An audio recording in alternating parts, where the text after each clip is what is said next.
What are you experiencing in your body? And that connects us to our true nature. And the more you're tapped into that level, the faster it gets drawn into your experience. So what does that do? It allows us to experiment more. It allows us to take risks more.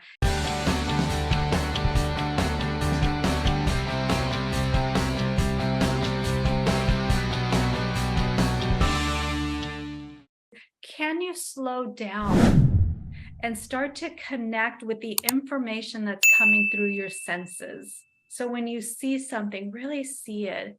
When you hear, and I'm just being reminded right now, I don't even know if I paid attention to any sounds as I was walking yesterday, and that's something that I'm going to pay attention to today as in my walks is you are going to hear the birds singing or the wind rustling through the trees, or the sound of your foot on the footsteps, or even the thump of your heart, beating as you're walking through, and the taste. Slow down when you're eating, slow down when you're drinking, and really take those in. Really be present.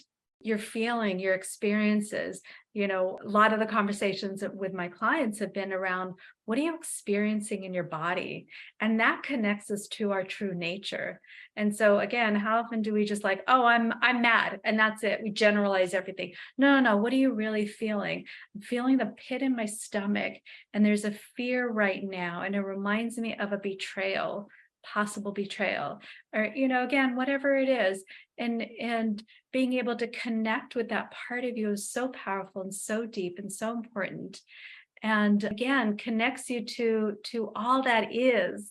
And I'm going to bring it full circle, because I kind of hear the thought of, well, what does this have to do with manifestation? It connects you with all that is. And all there is manifestation. When you come from that place, there's nothing you cannot be, do, have, or create. You cannot not bring something into your universe. All of a sudden, you become part of the universe. And then anything that you think, anything that you desire starts to look for you. And the more you're tapped into that level, the faster it gets drawn into your experience, into your physical sensory experience, because we can have a thought about it. We can think about it, we can put it out into the universe, but it's not, it's like I can say I want this, private yacht. Yeah, but it's not parked in my backyard yet, right? But the higher I am in that vibration, then I can just have that thought, and literally someone can knock on my door and say, hey, do you want this yacht? I mean, it's possible, right? It's possible. So it's part of connecting to all that is. And being able to cultivate that creative mindset is also really important. So we talked about the senses. That creative mindset is that growth mindset. It's that open mindset. It's that playful mindset. We have our intuition course that some of you are part of. And what do I always say? This is kindergarten, right? We're playing with this space. Why? Because when we think about our intuition, it becomes so serious, because we're either kind of right or wrong. But when you're in that kindergarten space, so even in this stepping into creativity, we want to be in that kindergarten space where we're just going to play. And if something falls and breaks, we giggle about it, right? We laugh about it. It's like, oops. And we can have fun.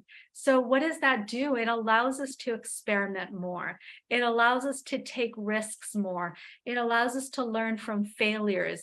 And that helps us foster our creative abilities. I was heartbroken because my son used to be a great artist. And 3, 4, 5 years old, would always draw, and he was always drawing, and he was writing. He was a writer and writing stories, and was just so tapped into creativity. And I was heartbroken because one time he had a drawing assignment, and it was kindergarten, it was homework, and he drew it, and then all of a sudden all I see him is crumple it up and throw it away. And I was like, sweetie, what's going on? He's like, oh, I don't like it. And really, what is he saying? He's starting to get judgment around it.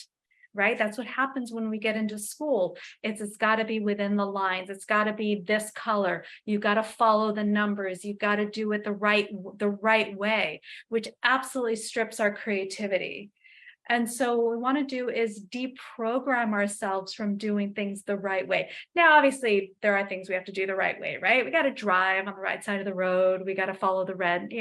So, but tapping into creativity is letting go of that need to be perfect, being able to learn from our mistakes, being able to draw outside the lines, being able to paint big colors, and who cares if it becomes a big blob. It's taking risks.